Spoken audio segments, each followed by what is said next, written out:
Monday, April the 29th, last couple days of April. Thank you for stopping by. Thank you for watching now. If you're watching it now, thank you for watching it later when I repost it. Uh, it's there for your convenience to see what are the new books being set into the wild this week. Today, we're looking at cozy mysteries. Each day of the week, we look at different genres of books. On Mondays, we look at cozy mysteries. On Tuesdays, we look at mysteries and thrillers. On Wednesdays, we look at romance. On Thursday, we look at fantasy and sci-fi. And Friday is Freeform Friday, or Free for All, whatever you want to say. We look at the books that are interesting, that we did not cover otherwise, or more cozies, because there's always a lot of those. Hope you had a good weekend. Good morning, Kim. How are you doing? How'd the weekend go? I finished my book three, excuse me, Three Can Keep a Secret by Emmy Hilliard, third in the Greer Hogan Librarian series, gave it 4 stars. And then I finished a book I had started and let go by the wayside, Two Bare Arms by Blake Banner, a police procedural. And I gave that one 3.5. Alrighty.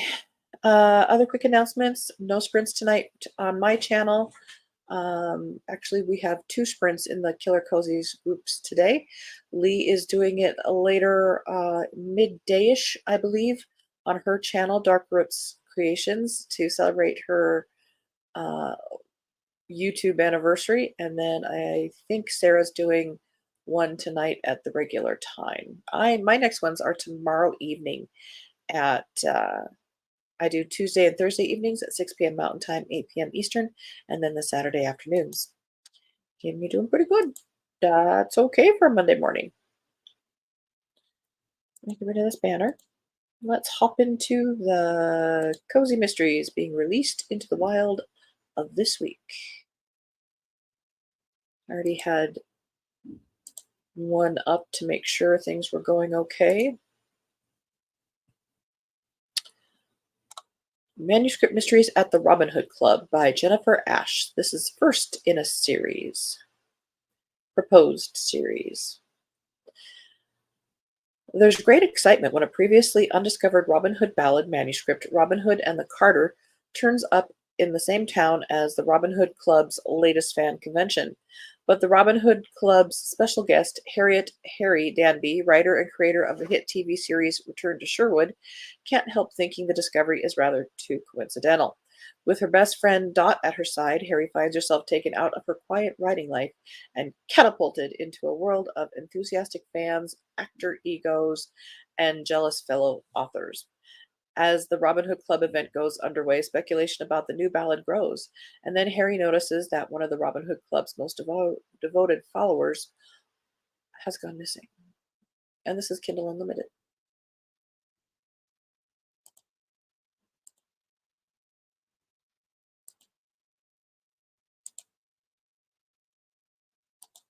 Hoping to read a good bit today. Oh, that sounds lovely.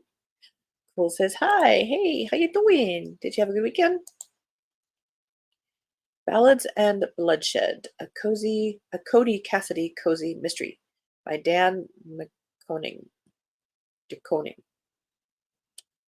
It was supposed to be just another gig for Cody Cassidy, a country music star.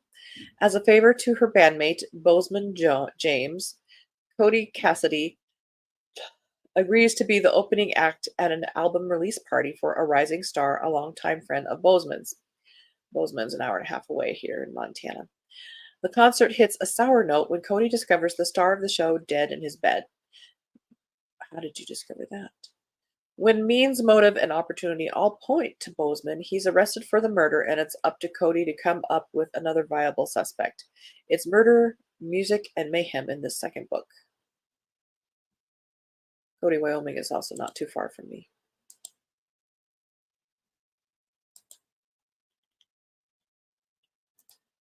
Mystery Magnet.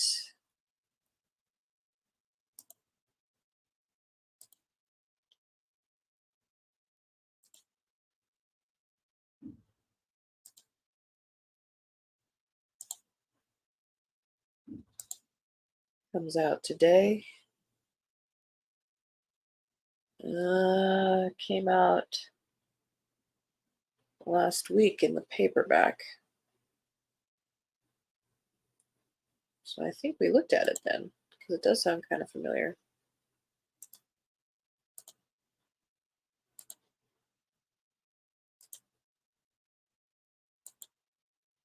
Murder on the Finsbury Flyer, a Ruth Morgan mystery, third in that series by Peter J. Black. April 8th. They are trying to bamboozle us. We will not be. But if these titles or covers look interesting to you, you can certainly check them out further.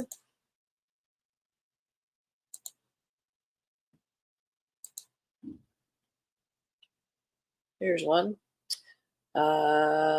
Sparkling Seas. Sparkling Seas, Sparkling Jewels, Book 19 in the Cozy Cruise Mysteries by Lizzie Josephson. The weather was perfect as the Concerto sailed around Australia. The blue seas sparkled under the brightly shining sun, and at night the stars were pinpricks like diamonds in the black sky. Aboard the ship in the evening, all the public rooms were full of sparkling jewels adorning the wrists, ears, fingers, and necks of the wealthy clientele who loved to sail on Cosmo's cruise line. Who wouldn't enjoy sailing the circumference of Australia, visiting many of the wine areas, as well as intriguing cities and towns, snorkeling, diving, touring, and enjoying the wonderful food, every meal, faultless service, and the pinnacle of luxury at sea? Well, it was a joyful trip until some of those sparkling jewels began to disappear. At first, nobody noticed the thief was that clever, but soon one of the victims clued in to her loss. Chief Security Officer Marianne Magnus didn't like the idea there was a jewel thief on board, but she was confident her team would find the culprit. Captain John Crane had faith that his security chief was up for the task, and he was determined to do anything he could to help her.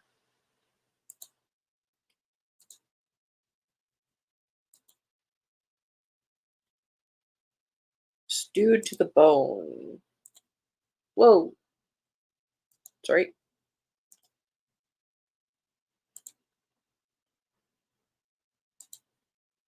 Momentary technical difficulties. Good morning, Mary. Happy Monday. Yes, it is Monday again. Here we are again. It keeps coming. Stewed to the Bone by Tyler Rhodes, 6th in the Max Campervan case files. Ex-chef and now fully dedicated van lifer Max Effort, his parents still don't understand why it was a poor choice of name, picked the perfect spot for a relaxing few days, a quiet campsite where he could unwind with his best friend Anxious the Jack Russell, sausage enthusiast and occasional existential terrier. When his parents arrived to spend a few days with him during the continuing unprecedented heat wave, he wasn't too surprised to find them towing a huge monstrosity they called a caravan. Think flamingo pink with enough chrome to blind astronauts. Even more shocking was the stewed corpse of a man inside their rental. Campfire chill instantly becomes crime scene grill. With Max's nomadic van life now undoubtedly intertwined with his new destiny of helping out the local communities, he teams up with his folks to solve the most peculiar of mysteries. And that kind of thing is not going to be easy to clean out of a camper. Just saying.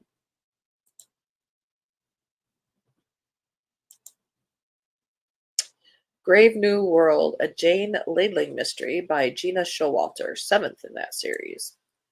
Jane Ladling cordially invites you to the world's most romantic wedding, but first there's a few items to check off her to-do list. Actually plan the festivities, find a way to pay for said festivities, avoiding finding a dead body, oops, solve a murder. As the owner of a landlocked cemetery and self-proclaimed expert amateur sleuth, Jane knows death inside and out. After receiving an invite to speak at a local writers' club, she discovers a dead body upon arrival, plus an invitation from the killer. Player one is ready. Are you? Now the game is on. With a newly elected smoking hot sheriff who doubles as her overprotective fiance, a gaggle of enabling best friends, and a lovingly vicious guard cat at her side, the intrepid Jane has no doubt she'll win. But as clues lead everywhere and nowhere at once, another victim is discovered and an ancient family curse rears its ugly head. Jane realizes she's caught in a battle between cat and mouse. To succeed, she'll have to lay a trap of her own. Dot, dot, dot, dot, dot, dot.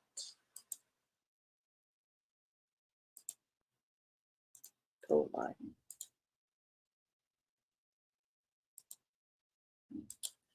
A Barbarous Band of Blood Brothers. Wonky in book number 18. This comes out in May. Thank goodness. We get to say that title again.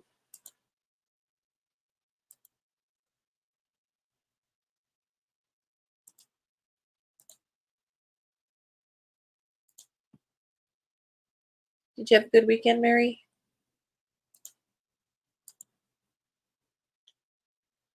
Murder at a Funeral, 1920s historical mystery. Kitty Worthington Mysteries, book number 9 by Magna Alexander. England, 1924. With her wedding day to CDI Robert Crawford Sinclair mere weeks away, Kitty Worthington is thrilled beyond words. But first, there's a sad duty that must be performed: the reinterment of Robert's birth mother at Castle Rutledge, who is to be buried alongside her husband, the former Marquis. But on the day of the funeral, things don't go according to plan. The vicar's gone missing, the organist is drunk as a judge, and then there's the body in the sanctuary, not the one you'd expect. The village constable soon asks Robert to help, something that Kitty advises against, afraid of the emotional toil the inquiry would exact on her fiancé. But then Robert's brother becomes the main suspect, leaving them with no choice but to investigate. Goodness knows they're not lacking for suspects. The village crone caused endless strife in Chipping Bliss. As they proceed apace, shocking revelations and troubled pasts come to light. And just as they discover a vital clue, a threatening note arrives. If they don't cease their investigation, a loved one will die.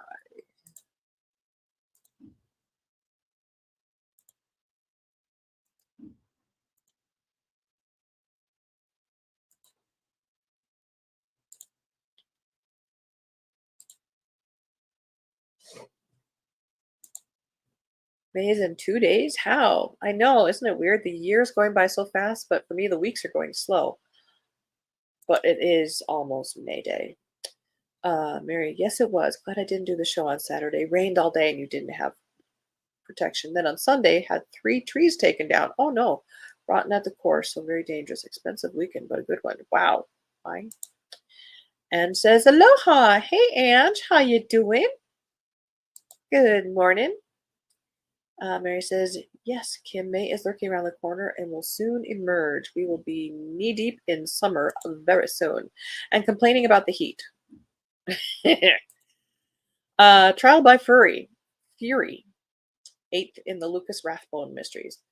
Why would someone who sees spirits commit murder? Lucas Rathbone can't understand it, but after years of helping ghosts get justice, he has no desire to add to the spooks clamoring for his help. The Phantom, currently demanding his attention, insists her husband is innocent and instead accuses a psychic medium of sending her into the afterlife. But the mysterious Madame Foxglove isn't the only suspect, and the young amateur sleuth swiftly discovers a slew of jealous lovers, bitter friends, and family secrets taken to the grave. Unraveling the tangled web of lies, resentment, and motives stretching back over a decade seem impossible. And that's before Lucas discovers what really happens when those who don't know what they're doing meddling with the realm of the dead. Dot, dot, dot, dot, dot.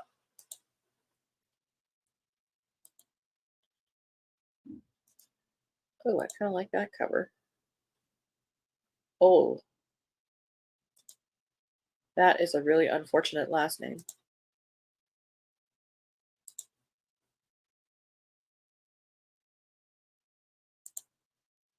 And Mary says, good morning to Ange. I'm tired. Me too. I complain about the heat in the winter. Okay. Yes, we never seem to be satisfied with the weather. Too hot, too cold, too wet, too dry. And I'm not a heat humidity fan at all. Yeah.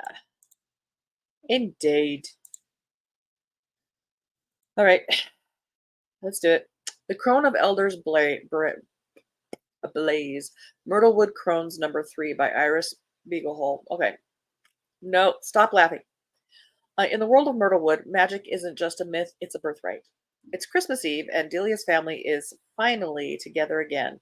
All is quiet and still, and yet can't help but feel a sense of foreboding. After all, an ancient dragon has just awakened, and stronger magic is pulsing through the veins of the Myrtlewood crones. Delia braces herself for her most enchanting adventure yet, as questions about her grandmother's mysterious death and her heritage haunt her. On top of all this, her daughter Gillian's strange behavior becomes even more unsettling, and the spirited grandchildren tumble into the mix. Every new revelation pushes the crones closer to danger as they work to unlock their deeper powers, but Delia is now more determined than ever to confront the mysteries that threaten her family and confront the past. Dive headfirst into this whirlwind of magic, betrayals, and family secrets.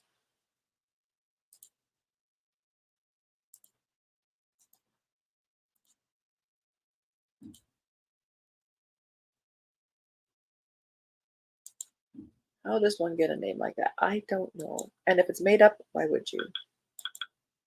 The authors, yes, I don't. Okay, and now I'm not gonna know how to pronounce this one. I apologize. You can tell me.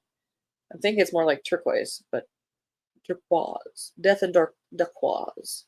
A seaside French patisserie mystery book number 1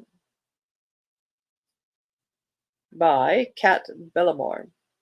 Retirement isn't nearly as relaxing when people keep dying. Retired sisters Jo and Dottie Darby never expected to find themselves taking over their sister's tacky souvenir store slash bakery in the small coastal town of Starlight Ridge. But after her untimely death and the reading of the will, here they are. Were two problems with this. One, the souvenir store was in a state that would give hoarders nightmares. Two, neither Jo nor Dottie knew how to bake. It was a miracle that brought Autumn Davis into their lives, a young woman who had spent time learning to bake in Paris, France, but was now home due to an existential crisis. That That's the second time we've come across that. She was the answer to all their problems. Unfortunately, on the evening of the grand opening, a woman turns up dead on the beach, and all evidence points to Autumn and the Daquois the woman had purchased earlier that evening. Now the Darby sisters need to clear Autumn's name, both for the sake of Autumn's future and the future of their seaside French patisserie.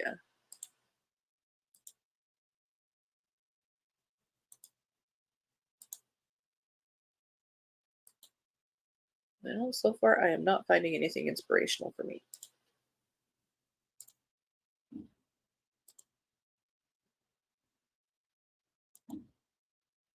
That is a good way to look at it. That's where the beagles find their prey. I'll go with the turquoise pronunciation as well. I would love a nice, delicious patisserie nearby. I would be the size of two tons, as they used to say. But what a way to go. A Wicked Good Wine, Witches of the Pacific Northwest, number 8 by Elena Blackwood. Double check the date because, yep, this one came out earlier this month. With all the witchy ones, it's hard to tell if there's new ones or not. Just saying. Coffee's required.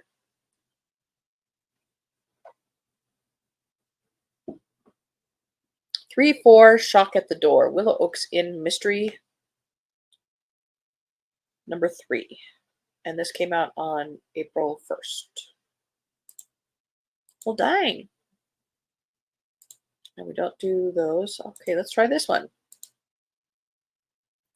They aren't cooperating with us today. We should all stay home and read.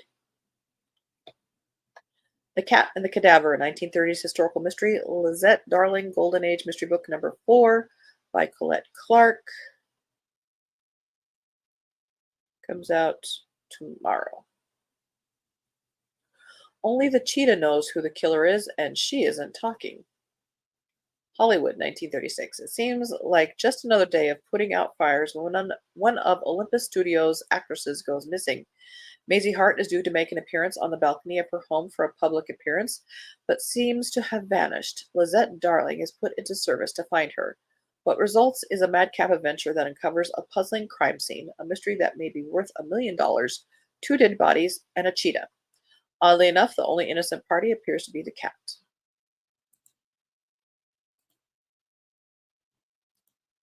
Ba-dum-bum.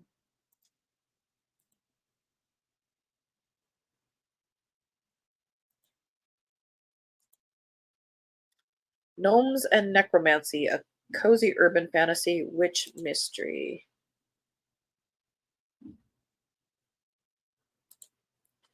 by G. Clatworthy. What is up with these names today? Seventh in Omensford series. Zombies can be murder. I think they're always murder. When a string of unnatural deaths occur around the magical town of Omensford, tech witch Fee is called in to investigate, but she didn't expect the zombies. There's a necromancer on the loose, and Fee has to find them before they kill again. Oh, and then there's the small matter of stopping some evil garden gnomes from destroying her sister's garden while navigating a deepening relationship with the handsome Dr. Death. Just another week in Omensford. That's death to you.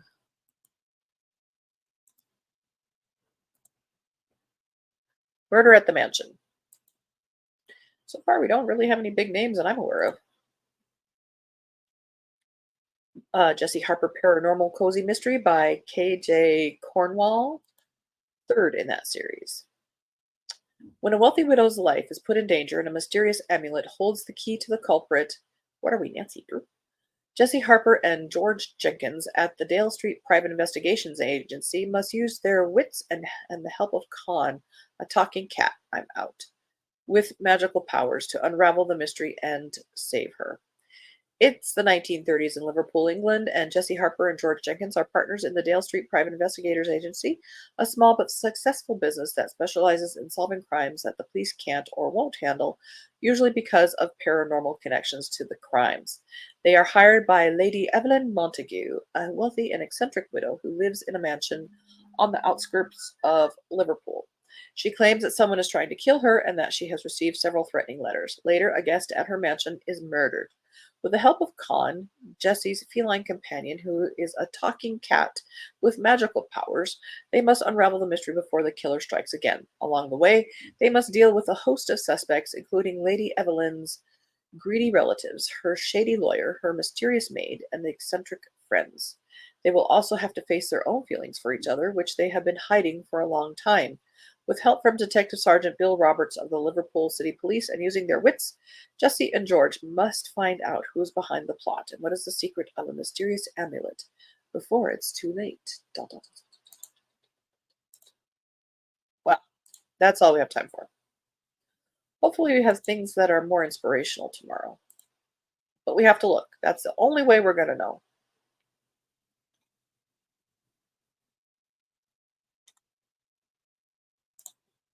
Let me catch up here. Where is the partridge in the pear tree? Exactly. Hey, good morning, Susan. How you doing?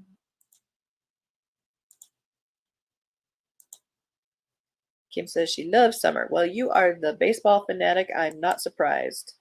Amal said, hello, peeps. Hello, Amal. How you doing? Talking cat. Yeah, I'm out. There's so many things I'm out about. Susan said, what are the plans for today?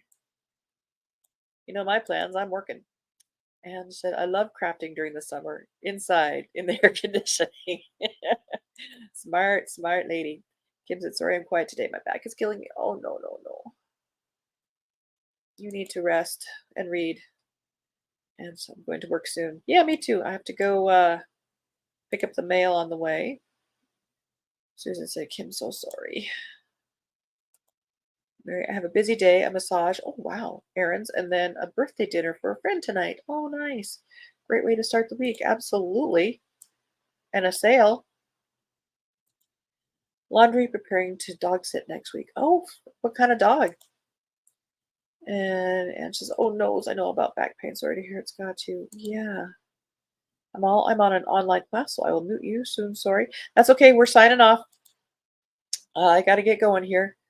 Kim says thanks, and sorry to hear that, Kim. Feel better soon. Yeah. Hope I'll have time for a spot of reading. Indeed. I'll be back after 4 hours, so I'll probably rewatch this later. Okay. It'll be reposted. Ange, but I hope to be able to get to Thunder Horse Senate live while I'm at work. If you've looked at the SKU list, it is jam-packed. It's going to go long today. Mary, I love your multitasking. Or rather, not sure what kind. Oh my gosh. And thanks. Hope to see you all soon. And thanks all. You betcha. All righty. Oops, let me put up the banner. So tomorrow we'll be looking at mysteries and thrillers. Same time, same station. I want so much.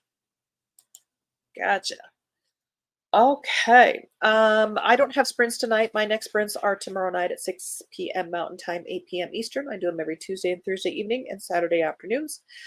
Today there are some about midday on Lee's channel, Dark Roots Creations, and then the usual Monday sprints. Tonight it's on Sarah's channel, Bookish Knitter. So I hope you guys have a very good day. Hope to see you tomorrow. Read good books. And as the banner says here, don't be a bookworm, be a bookie monster. Nom, nom, nom. Have a good day and God bless. I'll repost this between 7 and 8.